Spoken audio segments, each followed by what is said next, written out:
After 5 years, Nephilis POV. 5 taon na ang lumipas at marami nang nagbago sa aking buhay.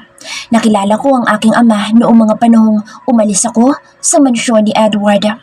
Nagpaliwanag ang aking ama kung bakit wala siya noong panahong ipinagbubuntis ako ng aking ina. Humingi siya ng kapatawaran at nagpatawad naman ako, lalo na at siya na lamang ang natitira kong magulang. Masaya akong naninirahan dito sa Italy kasama ang aking ama at ang aking BFF na si Donna. Napakabait ng aking ama at dahil sa kanya, nabago ng husto ang buhay ko at ang pamumuhay ko. Ngayon ay naiintindihan ko kung bakit hindi purong Pinoy ang tingin sa akin ng mga kasamahan ko noon sa trabaho. Dahil pala may dugo akong Italiano na nakuha ko sa aking ama. Purong Italiano ang aking ama pero magaling siyang magtagalog dahil sabi niya ay lumaki siya sa Pilipinas. Ako na ngayon si Nathalie Villamonte Obumil. Inayos ng aking ama na mapalitan at magamit ko ang kanyang apelido. Kaya bago pa man kami lumabas ng bansa, ay gamit ko na ang pangalan ng aking ama. Mommy, I'm home. Ani ng aking anak. I miss you too. Where's your lolo? Sinagot naman niya ako at sinabi niyang umakyat na ang aking ama upang mamahinga. Kaya naman napangiti na ako sa aking anak at niyakap ko siya ng mahigpit. I kissed his forehead and hugged him tightly. Yes, nagbunga ang gabing may nangyari sa amin ni Edward at binayaan ako ng isang anak na lalaki. Edison Mondragon ang ipinangalan ko sa kanya. And yes, ipinagamit ko sa kanya ang apelyido ng kanyang ama. Kung dumating man ang araw na magkikita silang mag-ama, ay hindi ko ipagkakait na magkakilala sila. Pero hindi pa sa ngayon, hindi pa ako handang malaman niya ang tungkol sa aming anak. Kumusta na kaya siya? Masaya na siguro siya sa piling ng kanyang asawa at ilan na kaya ang anak nila. Noong umalis ako sa bahay na lalaking mahal ko at nakipagkita ko sa aking ama, pakiramdam ko ay yun na din ang araw na namatay ang puso ko. Wala akong ginawa kung hindi ang umiyak ng umiyak at may mga pagkakataon pa na gustong gusto ko nang bumalik sa kanya pero pinipigilan lamang ako ng aking ama dahil ayaw niyang magulong muli ang buhay ko. Nang malaman ko na nagdadalang tao ako, ay may kakaibang saya ang pumalit sa puso ko. Kaya nang kinausap ako ng aking ama na sumama na sa kanya sa Italy, ay hindi na ako nagdalawang isip pa. Sa Italy ko ipinanganak si Edison. Halos ang kapatid ko sa ama na si Harold James O'Mill ang tumayong ama niya.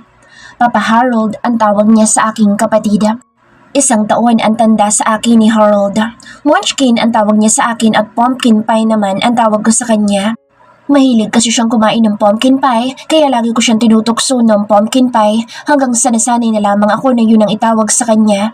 Nung unay naiinis pa siya pero ngayon ay nasanay na rin kami. 5 years ko ba naman siyang tinatawag na pumpkin pie, kaya imposibleng hindi siya masanay sa akin. Hey Munchkins! Have you talked to Papa about our business in the Philippines? I haven't talked to him yet. Okay, kumain ka na ba Munchkins? Kanina pa ako nagugutom. Gusto mo ba akong sabayang kumain? Anya, sabay hawak pa sa kanyang tiyan at may paawa pa ang mukha. Nope, tara, sabay na tayo. Wika ko naman sa kanya at ngumisi pa siya na akala mo ay nakakaloko. Napakakengkoy talaga ng kapatid kong ito. Masaya kami nagsalo sa tanghalian at marami din kaming napag-usapan tungkol sa mga businesses na pag-aari ng aming pamilya. Pagdating ko kasi dito sa Italy ay pinag-aral ako ng aking ama kahit na ipinagbubuntis ko noon ang aking anak. Si Harold ang tumulong sa akin at nagturo ng lahat ng gagawin ko. Nakatapos ako ng kursong Business Administration at ngayon ay tumutulong na ako sa pagpapalago ng aming mga negosyo at kumpanya na nakatayo sa iba't ibang panig ng mundo. Sobrang yaman ng aking ama. Kaibigan pa niyang matalik si Tito Desmond Hendrickson kaya talagang maimpluwensya si Papa. Lahat din ng gusto ko at ni Donna ay naibibigay sa amin pero hindi naman ako materialistic na tao kaya nga madalas ay tinatanggihan ko ang mga ibinibigay nila lalo na kung hindi ko naman talaga kailangan ang mga ito. Bakit masyado yatang malalim ang iniisip ng kapatid ko? Huwag mo sabihin na iniisip mo pa rin ang gagong Edward na iyon. Ani ng aking kapatid kaya natawa na ako sa kanya. Hindi no, iniisip ko yung tungkol sa negosyo natin sa Pilipinas. Ewan ko ba? Pakiramdam ko hindi ko pa sila kayang harapin. Ani ko at natawa naman si kuya. Handa ka na. Nararamdaman ko. And besides, 5 taon na lumipas, Munchkin. Huwag mo sabihing apektado ka pa rin ng Edward na iyon. Ani kuya, kaya ako naman ang natawa sa kanya. Hindi no? Ano ba yung pinag-iisip mo dyan? Hindi na ako apektado sa kanya. Ang gusto ko na lang ngayon ay mapalaki ko ng maayos sa Edison. Sa kanya ko ibubuhos ang lahat ng pagmamahal ko. Tigilan mo yung mga walang kwenta mong iniisip. Palibhasa, loveless ka kaya pati ako'y dinadamay mo. Pangaasar ko sa kanya na ikinatawa naman niya. Talagang pinagdiinan mo pang loveless ha? Gusto mo yatang ipakasal kita kay Winston, ha? Pangaasar sa akin ni kuya kaya bigla akong napatayo. OMG, susumbong talaga kita kay Lolo kapag hindi mo ako tinigilan sa pangaasar mo. Ani ko sa kanya. Sabi niya kasi ay may taong naghahanap sa akin at Winston ang pangalan. Gusto daw akong pakasalan at oo ko na lang ang hinihintay ng Winston na iyon. Hindi ko naman yun kilala at ang sabi ni kuya at maliit na lalaki daw ito na may malaking balat sa muka. Malalaki ang ngipin at halos dilat na dilat ang mga mata. Payatot daw ito at puro tagyawat. Hindi naman sa nag-iinarte ako pero hindi naman ako magpapakasal sa kung sino-sino lang. Oh, huwag mo sabihin na pinagpapantasyan mo ng Winston na yun ha? Ani sa akin ni kuya kaya sa inis ko ay iniwanan ko talaga siya sa table at nagtatakbo ako sa itaas. Bahala ka dyan. Inis kong ani habang siya naman ay malakas lamang na tumatawa. Nakakainis siya. Halos ilang taon na niya akong niloloko sa Winston na iyon. Pagpasok ko ng aking silid ay nahiga agad ako sa kama. Alam kong pinagpaplanuhan ni Papa na pauwiin kami ni Kuya ng Pilipinas upang kami ang masikaso ng negosyo namin doon. Hindi pa naman niya nasasabi sa akin pero nararamdaman ko na ganoon ang plano nila. Kaya ko na ba kung sakali magkaharap kaming muli ni Edward? Siguro dahil 5 taon na rin naman ang lumipas at tuluyan na namang nakalimot ang aking puso. Siguro ay kaya ko na ngang makaharap siya sa larangan ng pamumuhay namin. Alam kong isang araw ay magkakaharap kami, maaaring sa isang event, party or sa mismong usapang negosyo. Ipinikit ko ang aking mga mata at inalala ko ang huling gabi na pinagsaluhan namin dalawa ang buong magdamag. Hindi ako makapaniwala na kaya niyang hindi matulog at sex lang ang gagawin. Napapailing na lamang ako sa tuwing maalala ko ang mga panahong takot ako sa kanya. Ang mga panahong hinihintay niya ako sa gabi o kaya naman ay pinapasok niya ako sa aking silid. Sobrang minahal ko sa Edward at hanggang ngayon ay masasabi kong hindi pa naman siya nakakalimutan ko pero handa na akong magmahal ng iba. Ang hindi lang ako handa ay ang makaharap ko siya na kasama niya ang kanyang pamilya. Ang sakit siguro noon pero alam ko namang baliwala na lang sa akin. Masaya na ako kung saan siya masaya. Alam ko namang sa mga panahong ito ay may mga anak na din sila ni Mom Katrina. When will I meet my father, Mom? Sinagot ko naman ito sa wikang Italiano na ang ibig sabihin ay, hindi pa ba sapat ang kanyang Papa Harold? Alam ko naman na matagal nang gustong makilala ni Edison ang kanyang tunay na ama pero hindi pa ngayon. Hindi pa ako handang makaharap ang lalaking iyon. Nagsalita din siya sa wikang Italiano na ang ibig sabihin ay, opo, nakukontento na siya sa kanyang Papa Harold pero gusto pa rin niyang makilala ang kanyang tunay na ama. Here we go again, dahil nangungulit na naman ang aking anak na makita at makilala ang kanyang ama. Gustuhin ko man, ngunit natatakot ako masaktan ang napakabata pa niyang puso. 5 taon na ang lumipas at nasisiguro kong masaya na ngayon si Edward sa kanyang pamilya. Mahigit 4 na taon na sa Edison at habang lumalaki siya ay mas lalo lamang niyang nakakamuka ang kanyang ama. Para nga silang pinagbiyak na bunga. Ang unfair nga. Ako ang nagdala sa kanya ng 9 na buwan sa sinapupunan ko pero ang ama pa niya ang naging kamukhang-kamukha niya. Parang mini version ni Edward Mondragon at hindi may kakailang anak nga niya ito kahit sa ang anggulo mo pa siya pagmasdan.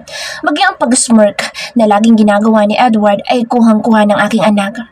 Habang nasa ilalim ako ng pag-iisip ay napukaw ako ng tinig ng aking ama. Alam ko naman kung ano ang sadya niya sa akin.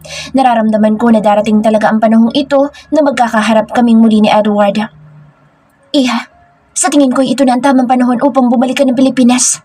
Kailangan ka ng negosyo natin doon. Huwag ka mag-alala at makakasama mo doon ang kapatid mo. Tutulungan ka niya upang matutunan mo ang pagpapalakad ng Owa Mill Corps. Kailangan mo na ring harapin si Mr. Mondragon. Alalahanin mong isa sa may pinakamalaking shares ng Owa Mill Corps sa kanyang kumpanya. Kaya kahit na anong gawin mong iwas sa kanya ay magkikita at magkikita pa rin kayo. Mahabang litanya ng aking ama kaya napabuntong hininga na lamang ako. Siguro nga ay ito na nga ang tamang panahon na dapat na kaming muling magkita. Ito na nga ba? Kaya ko na nga ba? I let out a long, deep sigh at pagkatapos ay saka ako muling sumagot sa aking ama. Okay, Papa. I will think about it. Wika ko sa kanya at agad naman niya akong niyakap. Napabuga naman ako ng hangin habang yakap ako ng aking ama kaya natuwa siya ng mahina. Alam ko naman na pure business lang kung magkikita man kami pero hindi ko pa rin maiwasan na mag-isip. Hindi ko alam kung paano ko nga ba kakayanin na makaharap siya at ang kanyang asawa. Well, sana kapag nagkaharap kami ay hindi niya kasama ang kanyang asawa. Ayoko maging awkward ang lahat sa amin. The sooner, the better, Iha. Our company in the Philippines needs you. He said and smiled at me. Okay, Papa. I'll discuss the plans with Kuya Harold. Wika ko naman sa kanya at nakita ko sa kanyang mga mata ang sobrang kasiyahan. Very good, Iha. Natutuwa ako at nakikita ko nagiging matapang ka ng harapin ang lahat ng bagay at hindi ka na basta-basta sumusuko. Anya pang muli na tila ba may panghanga sa akin. Ako ay nagturo dyan kung paano maging matapang, Papa. Ani Kuya Harold na kararating lamang at narinig ang pag-uusap namin ng aming ama.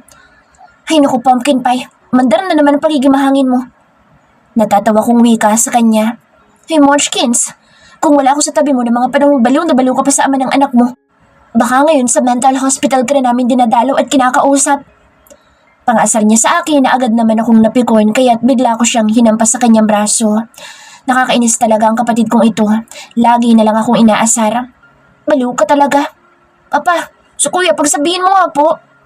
Ani ko habang napipikon ako pagkatapos ay hinabol ko ang sira ulo kong kapatid na ngayon ay tinatakbuhan na ako. Pag inabutan ko talaga siya kakalbuhin ko ang mahaba niyang buhok. Pikon ka pa rin hanggang ngayon, Munchkins. Anya sa akin habang tumatakbo at tumatawa ng malakas habang papalabas ng aming bahay. Kapag naabutan talaga kita, mata mo lang talagang walang latay at aahitin ko talaga yung long hair mo. Inis kong wika sa kanya. Lumipas pa ang 2 buwan at napagpasyahan na namin ng kapatid ko na si Kuya Harold na babalik na kami ng Pilipinas. Nakapagpabook na ako ng flight natin. Next week nang balik natin ng Pilipinas, Munchkins. Kaya maganda ka na. Ready ka na bang makaharap ang taong matagal mo nang pinagtataguan? Ani sa akin ng aking kapatid ngunit hindi agad ako nakasagot. Handa na naman talaga ako na makaharap siyang muli. Ang hindi ako handa ay ang malaman niya ang tungkol sa aming anak na si Edison. I have moved on, Pumpkin Pie. And as far as I know, masaya na din siya sa kanyang bagong pamilya. It's been 5 years kaya don't worry. I am okay. Nakangiti kong ani sa kanya. Okay, if you say so. Anya na tila ba hindi siya naniniwala sa aking sinabi. Naikuha mo na rin ba ng ticket sa Donna? Yun naman na siya magbabantay kay Edison pagdating natin ng Pilipinas, kuya. Ani ko sa kanya. Hindi magkasundo ang aking kapatid at ang aking best friend. Lagi silang nag-aaway at hindi magkasundo sa maraming bagay, kaya madalas ay nauuwi sila sa pikunan. Oo naman no. Kahit nainis ako sa best friend mo na iyon, ikinuha ko pa rin siya ng ticket. Sabay-sabay ang flight nating 4 next week kaya don't worry sis, dahil ang lahat ay nakaayos na. He said kaya nagkibit-balikat na lamang ako. Sigurado ka ba na ayaw mo mag-private jet tayo? Ani kuya. Umiling ako sa kanya kaya nagkabit-balikat na lamang siya. Habang papalapit ang araw ng pagbabalik namin sa Pilipinas ay hindi ako mapakali. What if makita niya ang anak ko? What if kunin niya sa akin ang anak ko? What if mahulog muli ako sa kanya? Napakaraming gumugulo sa utak ko pero hindi dahil I know to myself that I have moved on. Kaya alam ko sa sarili ko na wala na akong mararamdaman pang kahit na ano kapag nagkita na kaming muli. BFF, excited much na ako umuwi ng Pinas. OMG, makakalanghap na naman ako ng hangin ng ating lupang sinilangan. Excited na wika sa akin ni Donna. Ay, ang OA lang BFF. Natatawa kong wika sa kanya. Bakit ba? Excited naman talaga ako. Nakanguso niyang sagot sa akin. Naku BFF, panigurado kapag nakita ka ulit ng ama ng anak mo, sigurado maglalaway yun sa'yo. Look at you na. Grabe, napakaganda mo lalo ngayon. Para kang isang anghel na bumaba sa lupa, BFF. Maarte niyang ani sa akin habang kumikending-kending pa. Tumigil ka nga sa panguuto mo. Siguro may kailangan ka na naman, no? Kabisado ko na ang kaibigan ko na ito. Sa tuwing may kailangan kasi siya ay todo-todo ang panguuto niya sa akin. Ay, grabe siya. Ano akala mo sa akin, ha? Nakanguso niya, sambit sa akin kaya natawa ako sa kanya. Pero BFF, may nakita akong bagong labas na LV bag. Sige na BFF, regalo mo na sa akin yung sa kaarawan ko. Wika niya sa akin habang pinupungayan ako ng kanyang mga mata at yakap-yakap ako kaya natawa na talaga ako ng malakas. Sabi ko na nga ba? Hoy, katatapos lang ng birthday mo last month ah. Sit ako sa kanya habang siya naman ay panay lamang ang tawa. Salamat BFF. Sabay talikod at pakendeng-kendeng pa talaga itong umakyat sa itaas. Napapailing na lamang ako sa kakulitan ng best friend ko na iyon, pero masaya ako dahil nakasama ko siya dito at isa din siya sa tumulong sa akin para makalimutan ko sa Edward. Okay, fine. Sige na't ibibili na kita ng gusto mong bag. Nakakaloka ka, BFF ha? Ani ko na ikinatuwa niya. Si Kuya Harold naman ay nilapitan si Papa. Gusto ko kasi sanang isama sana si Papa para hindi na ako ang haharap kay Edward pero ayaw ni Papa dahil marami daw siyang mga inaasikaso dito sa Italy. Kaya hindi ko na siya kinulit pa. Pero ngayon ay susubukan ni Kuya na baka mapapayag niya ito. Harold, sabihin mo sa kapatid mo na hindi nga pwede. Huwag kayong makulit na magkapatid. Ani Papa, kahit hindi pa naman nagsisimula magsalita si Kuya Harold. Pagtingin sa akin ni Kuya ay napatulis ang uso ko at napasimangot ako. Okay Papa, noted po. Ani ko na ikinatawa na ng malakas ni Kuya Harold. Dumating ang araw ng pagbabalik namin ng Pilipinas. Lahat ay nakahanda na at ako ay parang sasabog ang puso dahil sa malakas na pagtibok nito. Ready ka na ba, Munchkins? Wika sa akin ng aking kapatid. I heaved a deep sigh. Yes, I guess. Maikli kong tugon sa kanya. Where's Edison? Tanong ng aking kapatid. Nasa car na, kasama si Donna. Alam mo naman ang babaeng yun, hindi na makapag-antay at talaga namang atat na makabalik yun ng Pilipinas. Wika kung natatawa sa aking kapatid. Kung ako lang talaga masusunod, iiwanan ko talaga yung babaeng yan dito sa Italy. Wika niyang nakasalubong ang mga kilay. Sus, kunwari ka pa. Alam ko namang may lihim kang pagtingin sa kaibigan kong yan. Pang-asad ko naman sa aking kapatid. Kaya Munchkins, kahit siya na lang natitirang babae sa mundong ibabaw, hindi ko yung papatulan, no? Baka mas nanaisin ko na lang na mag-isa sa mundo, no? O magpakamatay para siya na lang nag-iisa sa mundo at unti-unting mamatay sa lungkot. Inis na inis niyang tugon sa akin. Ewan ko sa'yo, kuya. Natatawa kong ani sa kanya at napapailing na lamang ako sa dalawang ito. Sasama ko sa paghatid sa inyo sa airport para makapagpaalam pa ako na mas matagal sa aking apo. Matagal-tagal din kayo mawawala kaya siguradong mamimiss ko ang batang iyan. Litanya ng aking ama. Okay, Dad. I'm sure naman nasusunod ka agad ng Pilipinas. Sus, parang hindi ka namin kilala. Wika ako na napapangiti. Hindi kasi ako makatagal na hindi ko nakakasama ang aking apo. Anya, sabay tawa ng mahina. Hindi naman nagtagal ay umalis na rin kami at nagpunta na kami ng airport. Matapos ang ilang paalamanan, ay tuluyan na rin kaming sumakay ng eroplano. Gusto talaga ni Kuya na sa private jet kami sumakay kaya nga hanggang sa huling sandali ay kinukulit niya ako. Kaya ayun at napapayag na rin niya ako. Tuwang-tuwa naman sa Donna dahil magkakaroon siya ng sariling silid para daw makapagpahinga siya ng maayos kaya natatawa kami sa kanya. Habang nasa loob kami ng eroplano ay nakakaramdam ako ng kaba na hindi ko maipaliwanag. Pinilit kong pumikit upang makatulog ngunit samot-saring katanungan ang gumugulo sa aking utak. Kamusta na kaya siya? Bulong ng isip ko. Naalala pa niya kaya ako? Muling tanong ng aking isip ngunit batid ko namang nakalimutan na niya ako. Aaminin ko na kinakabahan ako dahil matagal na rin na hindi kami nagkita. Pakiramdam ko'y sasabog ang puso ko dahil sa lakas ng tibok nito. Ewan ko ba, alam ko naman sa sarili ko na nakamove on na ako. 5 taon na rin naman na ang nakaraan kaya sigurado ako sa akin sarili na nakalimutan na siya ng puso ko. Pero bakit ang lakas ng tibok nito? Ngayong papauwi na kami ng Pilipinas. Umayos ako ng pagkakahiga sa kama. Hinalikan ko ang aking anak sa kanyang noo at niyakap ko siya. Napatingin ako kay Kuya na nakaupo sa sofa at nakaharap sa kanyang laptop kaya natawa na ako. Hanggang dito ay trabaho pa rin talaga ang inuunan niya kaysa ang magpahinga. Bakit hindi ka nilang matulog Kuya para makapagpahinga ka? Sabi mo nga, pag uwi natin ng Pilipinas ay trabaho agad na naghihintay sa atin. Matulog ka muna para naman may energy ka pagdating natin ng Pilipinas. Ani ko sa kanya. Tatapusin ko lang muna ito. Kailangan ko ito kaya need talagang tapusin. Anya, kaya tumayo ako at tiningnan ko kung anong ginagawa niya. Gustuhin ko ba na tulungan ka pero baka lalo ka lang bumagal kaya hayaan na lang kita natapusin yan. Ani ko at tumabi na lamang ako sa kanya sa pagkakaupo. Inalis niya ang salamin na suot niya sa kanyang mata at hinalikan ako sa ulo.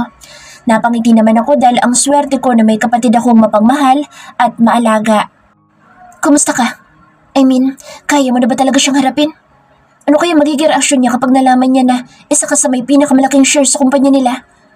Ani kuya, pero nagkibit balikat lamang ako dahil hindi naman mahalaga sa akin kung sino ang mas may malaking share. Isa pa bakit ba ako magpapaapekto sa kanya may asawa na siya at paniguradong may mga anak na din siya. Hindi nga niya ako nagawang hanapin dahil hindi naman ako ang mahal niya. Bakit nga naman niya ako hanapin kung may Katrina naman na siya? Ang Katrina na mahal niya, kaya nga ito pakakasalan. Okay naman ako kuya, kaya ko nang humarap sa kanya. Sa totoo lang, naka-move on na naman ako kaya wala kayong aalalahanin sa akin. Hindi na ako maapektuhan sa pagkikita namin dalawa. Wika ko. Sigurado naman ako sa sarili ko na kaya ko nang makaharap siya. Basta wag lang muna niyang malalaman ang tungkol sa aming anak. Hindi pa ako handa. Mabuti naman kung ganoon. Tama lang iyan dahil ang mga ganoong klase na lalaki ay hindi pinapahalagahan. Tandaan mo, kapag nagkita kayo, huwag ka magpapaapekto sa kanya kahit na ano pa ang malaman mo tungkol sa kanya. Nagkakaintindihan ba tayo? Anya, napakunot naman ang noo ko sa tinuran niya. Anong ibig niya sabihin? Anong ibig mo sabihin ha? May dapat ba akong malaman tungkol sa kanya? Ani ko, natawa naman si kuya kaya sinimangutan ko talaga siya. Ay naku, sabi ko na nga ba't hindi ka pa totally nakaka-move on? Wika niya kaya ginusuan ko siya. FYI, sigurado ako sa sarili ko. Akala ko lang kasi na may ibig ka sabihin sa akin. Kalimutan mo na nga natin si Edward dahil ayoko siyang pag-usapan natin. Ani ko, sabay tawa ko ng mahina. Sige na, matulog ka na doon at tatapusin ko lang ito pagkatapos ay magpapahinga na rin ako. Dito na lang ako sa sofa matutulog dahil napakalapad naman ito. Anya, kaya ngumiti ako at bumalik na ako sa bed sa tabi ng anak ko. Ipinikit ko ang aking mga mata. Tama si kuya na kailangan ko munang matulog upang kahit papaano ay makapagpahinga ako, lalo pat mahaba-haba din ang biyahe namin. Hindi naman nagtagal ay unti-unti ko nang nararamdaman ang pamimigat ng talukap ng mga mata ko hanggang sa tuluyan na nga akong nakatulog.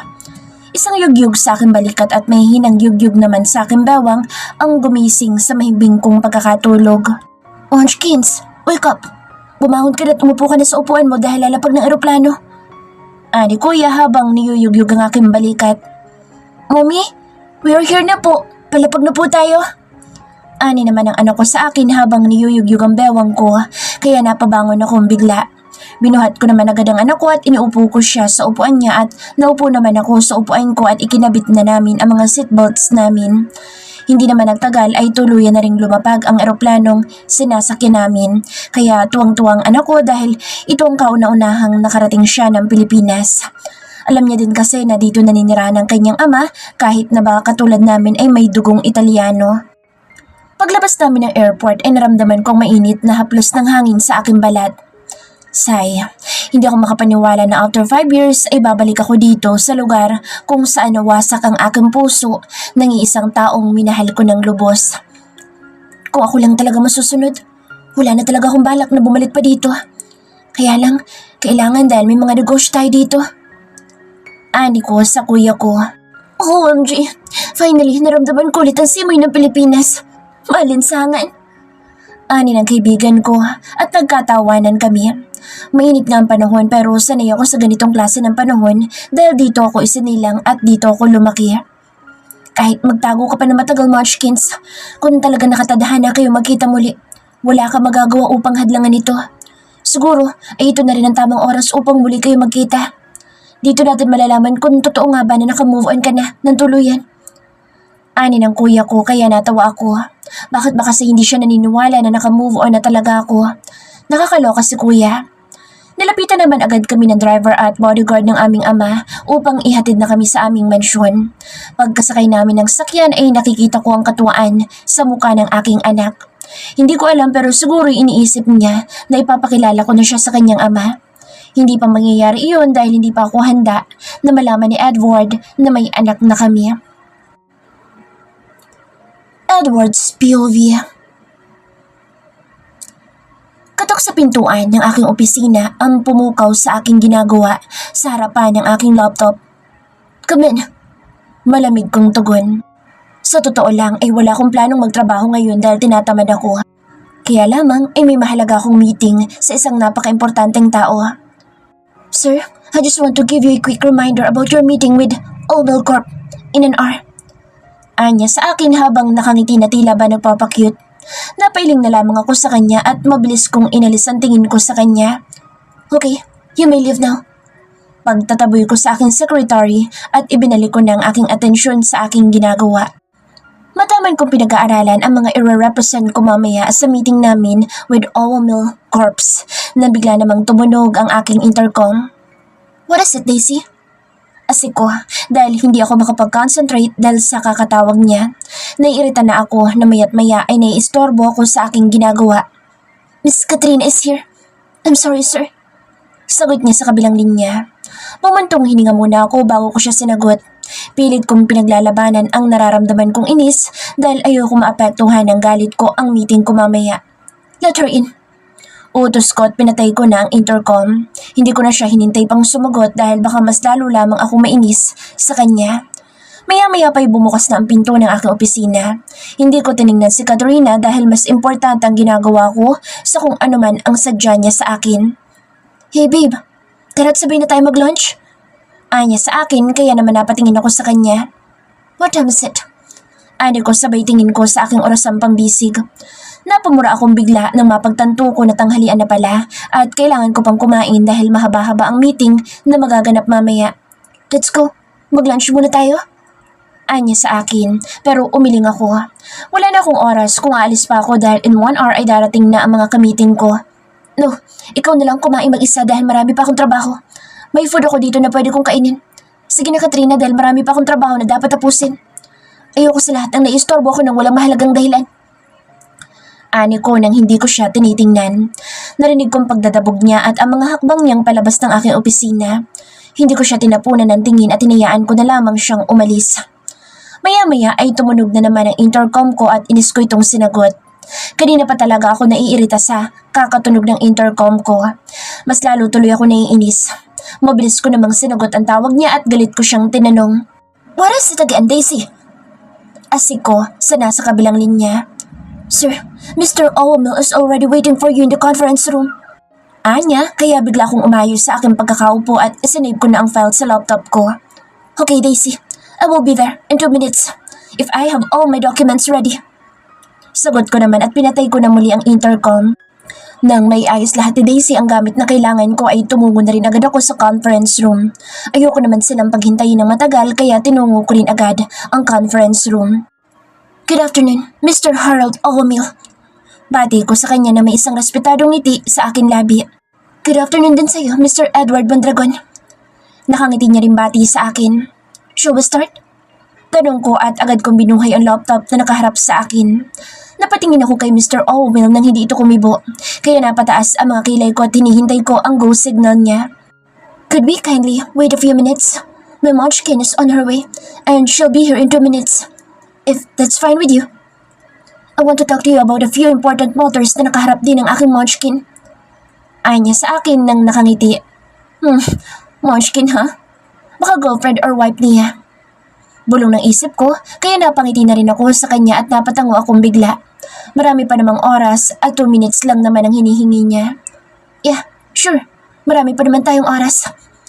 Ani ko sa kanya at pagkatapos ay halos sabay-sabay na kaming naupo sa tapat ng mahabang lamesa. Hindi naman naging matagal ang paghihintay namin at bigla din bumukas ang pintuan ng conference room. Kaya agad ako napatingin dito.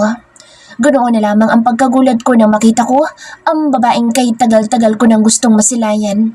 Ang babaeng kay tagal kong hinanap at ang babaeng dahilan kung bakit halos mabaliw ako ng ilang taon. Ang babaeng dumurog ng aking puso ay nasa harapan ko ngayon. Nagsalita siya sa salitang Italiano na ang ibig sabihin ay good afternoon and sorry dahil late siya. Parang binundol ang puso ko sa lakas ng kabog nito habang nakatitig ako sa babaeng nakatayo sa may pintuan ng room na ito. Napatayo akong bigla, parang gusto ko siyang takbuhin at yakapin ngunit para akong tinulos na kandila nang nilapitan siya ni Harold at niyakap at hinalikan sa pisngi. Nagsalita si Harold ng salitang Italyano na ang ibig sabihin ay sa wakas ay nandirito na rin ang munchkin niya at inakala niyang hindi na ito makakarating. Tom, ang sakit sa puso. Nakakaintindi ako ng Italyano dahil matagal din akong nanirahan sa Italy dahil may dugo akong Italyano. Nagsalita na naman ang babae kay Harold sa salitang Italyano pa rin na ang ibig sabihin naman ay, "Sorry, pumpkin pie. I'm late. Traffic as always." Para akong sinaksak sa puso habang pinagmamasdan ko kung gaano sila ka-sweet sa isa't isa. Unti-unting nadudurog ang puso ko dahil sa dalawang taong nakaharap sa akin. Pumpkin pie? Munchkins? Shit, sila na ba? Sigaw ng isipan ko at pilit kong pinaglalabanan na huwag akong maiyak dahil ayoko makita nila ang aking kahinaan. Napakuyom ang aking mga kamao at nagngangalit ang aking mga panga sa galit na aking nararamdaman. Mr. Edward Mondragon, I would like you to meet Nathalie Owamil, my munchkin. Pagpapakilala niya sa babaeng kaharap ko ngayon na matabang nakatitig naman sa akin. Hindi ako makakilos nang marinig ko ang pangalang binanggit ni Harold kay Alia. Owamil? Shit. Nathalie Owamil? Ibig ba sabihin ito'y asawa niya si Harold? Napakuyong muli ang aking mga kamao at nakaramdam ako ng matinding kirot at panibugho sa aking puso. Napatingin muli sa akin si Ali at nagpaligsahan kami ng mga titig sa isa't isa. Maya-maya ay siya na ang kusang yumuko at hindi kinaya ang nag-aalab kong mga mata dahil sa matinding galit na nararamdaman ko.